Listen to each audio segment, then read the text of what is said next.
Deel 2. Prys die Here. Aan wie julle iets vergewe, vergewe ek ook. Want wie ook ek vergeef, as ek iets vergeef het, dit was om julle ontwil vir die aangesig van Christus, sodat ons nie deur die Satan bedrieg sou word nie, want ons is met sy planne nie onbekend nie. Dan sê Matteus 11 vers 25, en wanneer julle bid, vergeef as julle iets in iemand het, sodat julle Vader wat in die hemele is, ook julle oortredinge mag vergewe. Zwaar. Maar as julle nie vergewe nie, sal julle Vader wat in die hemele is, ook julle oortredinge nie vergewe nie. Daar kom die eindigs. Dan kom die einde. As julle nie vergewe nie, sal die Vader in die hemele julle ook nie vergewe nie. Is waar. En net na Jesus die ons Vader gegee het, het hy ons gebid, vergewe ons skuld net soos ons ook ons skuldenaars vergewe. Toe gaan hy verder in op daai konsep, vers 14 en 15. Sê hy, want as julle die mense hulle oortredinge vergewe, sal julle hemelse Vader julle ook vergewe. Amen. Maar as julle die mense hulle oortredinge nie vergewe nie, sal julle Vader julle oortredinge ook nie vergewe nie. So Jesus het pertinent dit weer uitgewys. Hy het dit baie belangrik geag dat ons mekaar moet vergewe. Jesus het gesê dat as jy mense vergewe wanneer hulle teen jou sondig, sal die Hemelse Vader jou ook vergewe. As jy die mense nie vergewe nie, sal ons Vader ons nie ook vergewe nie. In die voortdurende verhouding met God, as ons ander nie vergewe nie, vergewe hy ons nie. So as ek nie reg is, as ek nie reg is met jou nie, dan is ek nie reg met hom nie. As ek nie reg is met jou nie, is ek nie reg met hom nie. Amen. Huh? Kan ek dit weer sê? As ek nie reg is met jou nie, is ek nie reg met hom nie. Amen. Ja, dankie Abba Vader. Is waar. Sjoe. Daar is nie so 'n wy wat jy kan omdraai nie. Dis die waarheid stryd, senter. Ja. Waarom sou ek myself veroordeel om nie reg te wees met God nie? Is daar een of ander deeg daarin om die reinheid en die ware vreugde van my gemeenskap met God af te sny? Ja. Dit maak jou 'n gevangene van jou verlede en dit gee die allesomvattende siekte van bitterheid. Dit maak die deur oop vir Satan en dit vervreem jou van die volle, ryk gemeenskap wat God in jou begeer. Daar is dus baie goeie rede om 'n vergewensgesinde persoon te wees. Om dit te vergewe is om die sleutel om te draai, die seldeur oop te maak en die gevangene uit te laat. Om te vergewe is om groot letters oor 'n skuldbrief te skryf, niks verskuldig nie. Om te vergewe is om die hamer in die hofsaal te slaan en te sê, nie skuldig nie. Om te vergewe is om al die vullis op dit te bondel en dit weg te gooi en die huis skoon en vars te laat. Amen. Amen. Om te vergewe is om 'n wurggreep op 'n tweede teenstander te verslap en om sy lewe te gee. Amen. Om te vergewe is om 'n muur van graffiti te sandblast en dit soos net te laat lyk. Amen. Vergewe, Spierwit. Beautiful, rein. Rein voor die Here. rein vir die Here. Nou wat? Ek het nou gesê ons moet mekaar vergewe as iets teen jou gedoen het, maar wat moet jy doen as jy die skuldige een is? As jy dit toegepas. Wat gebeur as jy nou die een is wat die probleem veroorsaak? Dit is nou 'n ander ballgame. Dis nou 'n ander plek. So jy het iemand te nagekom en jy gaan aan asof daar niks plaasgevind het. Jy gaan aan met jou lewe. Maar jy het iets aan jou broer verkeerd gedoen. Die persoon sal nie na jou toe kom om jou aan te spreek oor die optrede. Dis moeilik. Die vraag nou is, het jy die guts om na daardie persoon te gaan om die optrede teenoor hom en haar te bely en die verhouding te restoreer? Is waar. Indien nie, gaan jy met 'n skuldgevoel rondloop. totdat die saad bereder is.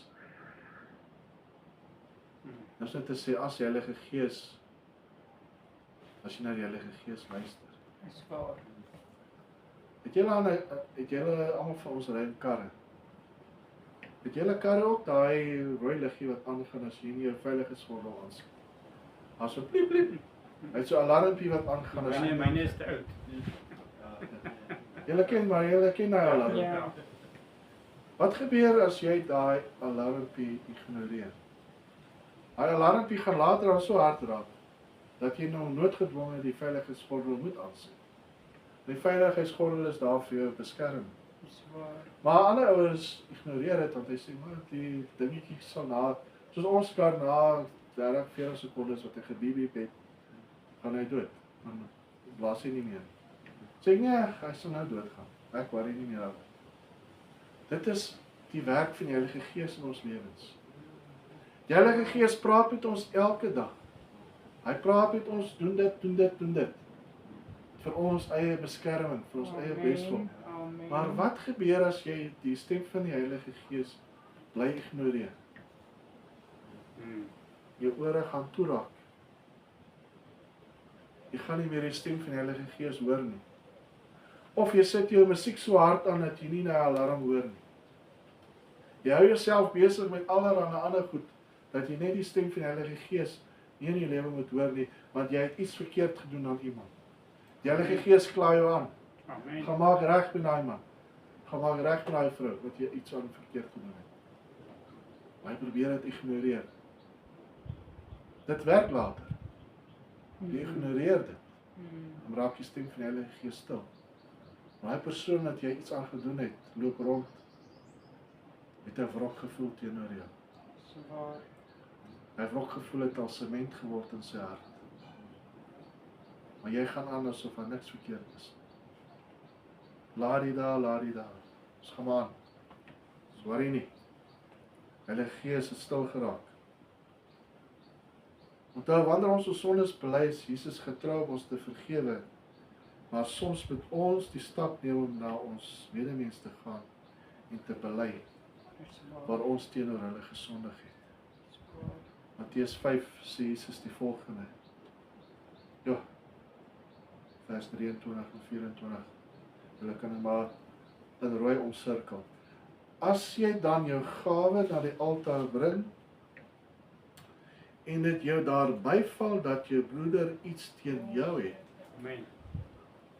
wat moet jy doen?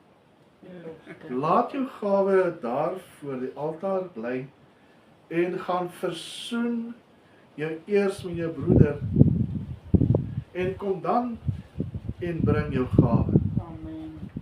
So, eina. As jy iets aan jou broer verkeerd gedoen het en dit herinner jou, as jy die Heilige Gees se stem in jou lewe hoor en dit nie ignoreer nie, gaan na jou broer toe, gaan maak reg. Want dit help nie jy is gehoorsaam aan ander dinge in jou lewe, maar jou broer ly skade deur jou optrede wat jy aan hom verkeerd gedoen het. Laat staan dit. Gemaak reg. Wat wil Jesus ons hier leer? Jesus wil hê dat ons met mekaar moet versoen. Hy sien versoening belangriker as offergawes. Gaan versoen met jou broer en dan kom doen jou offergawes. Dit is belangriker om in goeie verhouding met almal te staan as om offergawes te bring. Wat wil Jesus ons hier leer? Om met jou naaste te versoen, moet jy eerstens die vermoë besit om te weet teen wie jy gesondig het. Is waar. Dit is die werk van die Heilige Gees wat optree as ons gewete. Wanneer jy dit besef, wees gehoorsaam, gaan die persoon en maak reg dadelik. En wys dat jy berou het dit wat jy verkeerd gedoen het. Die spoor waarom alles hier draai is gehoorsaamheid. Sien julle? Amen. Wanneer die Heilige Gees jou oortuig van iets wat jy verkeerd gedoen het, los die offergawe, gemaak reg. Herinner dit julle ook nie aan Saul nie? Saul het offers, hy het gaan offer uit sy eie uit, omdat Samuel te lank gevat het. Hy het wel die Here se woord behou, maar hy het dit nie voluit gedoen nie. Dan sê hy, Samuel sê ons op 'n stadium vir hom, dis beter om gehoorsaam te wees as offerhandes te bring. Jou vrymoedigheid word gesteel as jy teenoor iemand iets verkeerds gedoen het. En dit lei dan tot apatie teenoor die kerk en die liggaam van Christus. Moenie toelaat dat jy optree teenoor jou medemens veroorsaak dat Heilige Gees se stem stil raak in jou lewe. Dis waar. Wees gehoorsaam en gaan maak reg waar jy verkeerd opgetree het. In Efesiërs 4, ek is amper klaar. Vanaf vers 25 wil ek weer lees. Daarom lê die leuen af en spreek die waarheid. Elkeen met sy naaste, want ons is mekaar se lede. Word toornig en moenie sondig nie. Laat die son nie ondergaan oor julle toorn nie. Amen. Baie En gee aan die duiwel geen plek nie. Moenie iets teen iemand hou nie, want dit beteken dat jy die hele tyd saam met daardie persoon moet loop, soos ek gewys het. Jy dink die hele tyd aan daardie persoon en wat die persoon aan jou gedoen het en wat jy ook aan daai persoon gedoen het. Gaan konfronteer en maak reg. Gaan praat die saak uit en maak reg in liefde en vergewe mekaar. Amen. Amen. En dit is, ons moet mekaar vergewe, mense. Amen. Moenie iets teen iemand hou. As daar iets is wat jy verkeerd gedoen het aan iemand, gemaak reg. Amen, want dit is wat die Here wil hê. Dis waar. Ons moenie brieke in ons lewens sê van onvergewensgesindheid. Dis waar. Amen. Kom ons bid saam. Dankie, Vader. Hemelse Vader, ek dank U vir die voorreg wat ons môre kon gehad het om rondom die woord te kon sit. Dat ons kon geleer het van vergifnis. Dat ons mekaar moet vergewe, mekaar moet regmaak en as iets iemand teen iemand het, dat hulle dit sal uitsorteer. Want dit stel 'n briek tussen ons en U, Here. Help ons, Here, dat ons sal leef soos wat U wil hê ons moet lewe, Here. Amen. Dat ons in harmonie met mekaar sal saamleef en dat ons net in liefde ons lewens saam met mekaar sal hê. Dankie, Here Jesus, dat U vir ons die weg gebaan het, dat ons met mekaar kan lief wees. En ek vra dat U ons harte sal deursoek, wanneer as ons iets in iemand het, dat ons dit sal kan regmaak, dat ons mekaar sal vergewe en vergeet. Dankie, Jesus, vir die goedheid, U guns, U genade, en ek bid ook vir elke persoon vanmôre hier, elke persoon wat na hierdie teaching gaan luister en gaan kyk, Here, dat U hulle elkeen sal sien. Dat U hulle grondgebied sal uitbrei, dat U hulle tentpenne sal versprei, en dat hulle U meetsnoere vir hulle op lieflike plekke sal val. Dankie, Here Jesus, vir die gawes, offergawes, Here, dat U ook elke bemoedige gewer sal seën, dat U vir hulle oorvloedig sal teruggee. Dankie, Here Jesus. Ons loof en ons prys U daarvoor, Vader. Amen. Amen. Amen. Dankie julle. Thank you, Lord Jesus. Dankie mense.